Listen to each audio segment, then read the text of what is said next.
Salut et bienvenue à tous et à toutes pour la suite de notre formation Python spéciale Machine Learning. Aujourd'hui, nous allons continuer avec les structures de données et nous allons étudier les tuples. À la différence des listes que nous avons vues dans la vidéo précédente, les tuples sont tout simplement immuables. Immuables dans le sens où, une fois que nous allons créer notre tuples avec des éléments à l'intérieur, ces éléments ne vont pas pouvoir être modifiés tout au long de notre programme. Alors pour déclarer un tuple en Python, je vais déclarer une variable tuple dans laquelle je vais mettre des éléments à l'intérieur. Et les éléments ici sont dans les parenthèses et qui peuvent être de tout type. Donc je peux mettre par exemple un int 5, je vais mettre une chaîne de caractères banane. Par la suite, je vais mettre un booléen true et je vais aussi mettre je pourrais mettre aussi un float 9.4 et je peux décider donc d'afficher le contenu de ma variable avec la fonction print. Comme ceci, print. À l'intérieur, je mets le nom de ma variable tuple et shift entrée. Là, on me renvoie tout simplement ma variable tuple avec les différents éléments que contient cette variable. Je peux aussi déclarer un tuple d'une autre façon. Donc là, je vais déclarer ma variable tuple 1 et je vais tout simplement mettre les différents éléments qui seront séparés par une virgule. Donc disons que là, j'ai envie par exemple qu'il y a la chaîne de caractères bonjour. Ensuite, je veux que mon tuple contienne un int 5. Je veux que mon tuple contienne par exemple un float 78.36 et je veux peut-être qu'il contienne même une liste si on veut, comme ceci. Donc une liste qui va contenir par exemple 3 éléments, disons. Et là maintenant, si je décide par la suite d'afficher le contenu de la variable tuple 1, et voilà. Vous voyez qu'en fait, on me renvoie les différents éléments de la variable tuple 1. On dit que c'est un tuple puisque nous avons les parenthèses qui contient la chaîne de caractères bonjour, le int 5. Nous avons aussi le float ainsi que la liste que nous avons déclarée.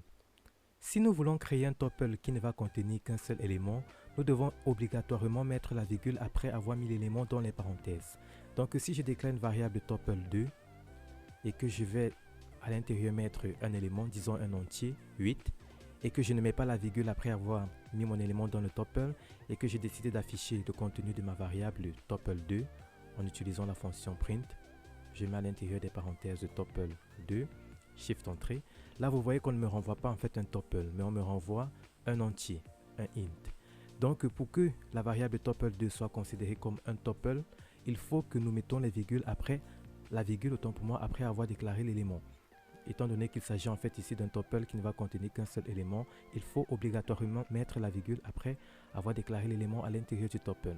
Donc si je tape maintenant sur Shift Entrée, là on me renvoie bien évidemment un tuple qui contient un seul élément. Vous voyez que nous avons les parenthèses qui apparaissent.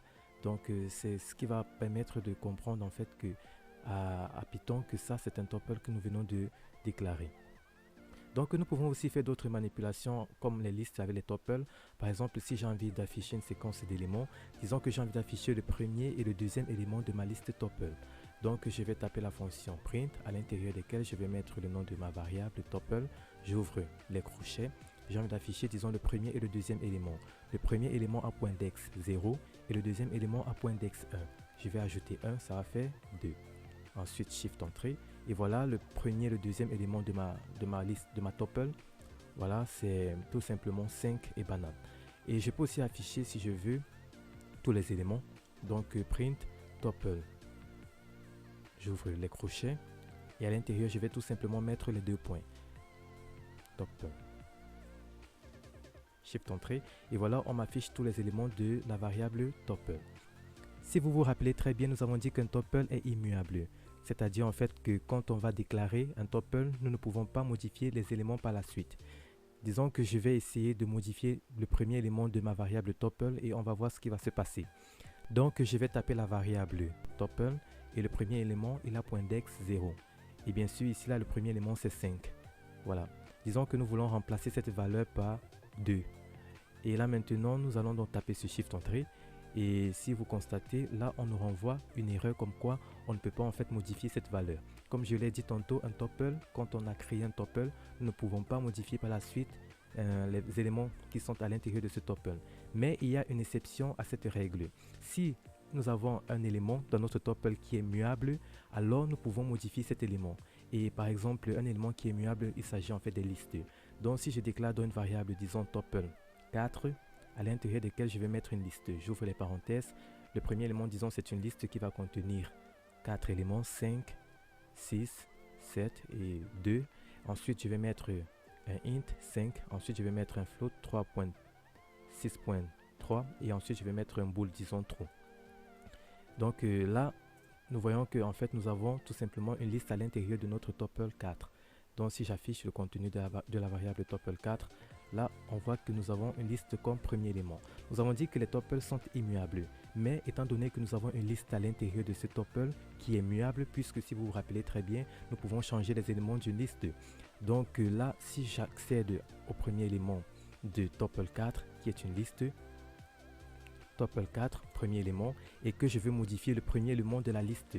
Donc le premier élément aussi a point index 0, et le premier élément c'est 5. Disons que j'ai envie de modifier cette valeur par 10 et que maintenant par la suite j'affiche le contenu de la variable tuple 4 comme ceci.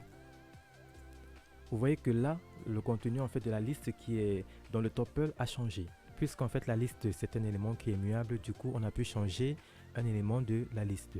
Mais par contre, si nous n'avons pas un élément qui est immuable, nous ne pouvons pas en fait modifier les éléments d'un tuple. Généralement, si j'ai envie de modifier une valeur d'un tuple, ce que nous allons faire, c'est que nous allons tout simplement créer un autre tuple qui va contenir la valeur modifiée. Donc, je vais déclarer ici là une variable tuple 6 qui sera égale à, disons que je vais mettre 3 entiers à l'intérieur, 1, 9 et 12. Et par la suite, j'ai envie de modifier, disons, le deuxième élément de ma variable tuple 6.